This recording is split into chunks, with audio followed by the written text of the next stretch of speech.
அனைவருக்குமே வணக்கம். சற்று முன் கிடைத்திருக்கக்கூடிய ஒரு மிக மிக முக்கியமான செய்தி ஒன்று வெளியாகியுள்ளது.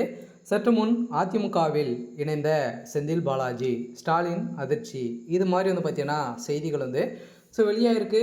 அனைவருக்குமே தெரியும், வருகின்ற சட்டமன்ற தேர்தல் வரப்போகுது இல்லையா? 2026 சட்டமன்ற தேர்தல் வரப்போகுது. அதுக்காக ஐராம அனைத்து கட்சிகளுமே எந்த கட்சியில் கூட்டணி வைக்க போகிறோம் அப்படின்ற மாதிரி அனைவருமே அவளுடன் எதிர்பார்த்துட்டு இருந்த நிலையில் திமுக பார்த்தீங்கன்னா, ஆளுங்கட்சியாக இருக்கக்கூடிய திமுகவில் ஒரு மிகப்பெரிய ஊழல்வாதிகளாகவே பார்க்கப்பட்டு இருக்கக்கூடிய செந்தில் பாலாஜி அவர்கள் மீது திமுகவும் பார்த்தீங்கன்னா எக்கச்சக்கமான வழக்குகளும் அவர் மீது போட்டிருக்காங்க. அதே மாதிரி ஏற்கனவே ஸ்டாலின் அவர்களுக்கும் செந்தில் பாலாஜி அவர்களுக்கும் இடையே ஏற்கனவே ஒரு பிரச்சனையாக இருந்தாலுமே பார்த்தீங்கன்னா, செந்தில் பாலாஜி அவர்கள் பார்த்தீங்கன்னா இப்போ திமுகவில் இணைந்து திமுகவில் பார்த்தீங்கன்னா எக்கச்சக்கமான ஊழல் பட்டியலில் வசமாக சிக்கியிருக்காரு. இவரால் திமுகவுக்கு ஒரு மிகப்பெரிய அவப்பேர் ஏற்படுத்தியிருக்கு.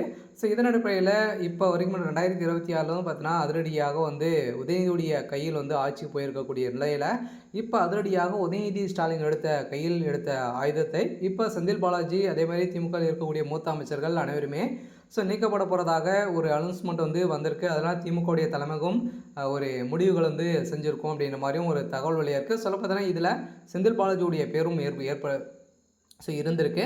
அதே மாதிரி பார்த்தீங்கன்னா செந்தில் பாலாஜி அவர்கள் ஏற்கனவே அதிமுகவில் இருந்தால் திமுக இருந்த நிலையில் இப்போ செந்தில் பாலாஜிக்கு ஒரு இறுதி கட்டத்தில் இருக்கார் இல்லையா? செந்தில் பாலாஜி அவர்கள் கைது செய்யப்பட்டார் அப்படின்னா அவருக்கு ஆயுள் தண்டனை வழங்கத்துக்கான அனைத்து விதமான வாய்ப்புகளுமே இருக்குது.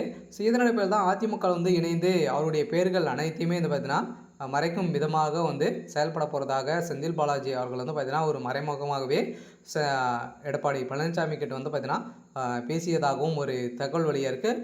இதன் தான் முதல்வர் ஸ்டாலின் அவர்களுக்கு இந்த செய்தி போக ஸ்டாலின் அவர்கள் பெரும் அதிர்ச்சியில் இருக்கார். பார்த்தீங்கன்னா திமுகவில் எந்த ஒரு அமைச்சர்களுமே செய்யாத அளவிற்கு செந்தில் பாலாஜி அவர்கள் செய்து திமுகவுக்கு நினைச்சா சும்மாவே பார்த்தீங்கன்னா அவர் ஊழல் செய்து கொடுப்பாரு. அதுக்கான திறமைகள் அனைத்துமே செந்தில் பாலாஜி கிட்ட இருக்குது. இருந்தாலுமே திமுகவும் பார்த்தீங்கன்னா செந்தில் பாலாஜி அவர்கள் ஒரு பக்கம் வைத்திருந்தாலுமே செந்தில் பாலாஜி அவர் வருகின்ற 2026 தேர்தலில் போட்டியிட முடியாது அப்படின்ற மாதிரி அனைத்து ஊடகமுமே பேசி வரும் நிலையில் செந்தில் பாலாஜி தேர்தலுக்கு முன்னாடியே பார்த்தீங்கன்னா கைது செய்யப்படலாம் அப்படின்ற மாதிரியும் ஒரு தகவல் வெளியாக இருக்குது. இந்த தகவலின் அடிப்படையில் தான் அதிரடியாக செந்தில் பாலாஜி அவர்கள் அதிமுகவில் இணைய போகிறதாக ஒரு பரபரப்பான தகவல் நேற்றிலேருந்தே பரவி வருது.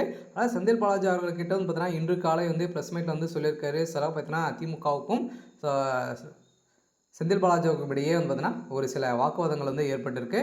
இருந்தாலுமே என்ன நடக்க போகுது அப்படின்றத வெயிட் பண்ணி பார்க்கலாம். இது மாதிரி செய்திகளை தெரிஞ்சுக்கணும் அப்படின்னா மறக்காமல் நம்மளுடைய சேனலை சப்ஸ்கிரைப் பண்ணி சப்போர்ட் பண்ணுங்கள். தேங்க்யூ.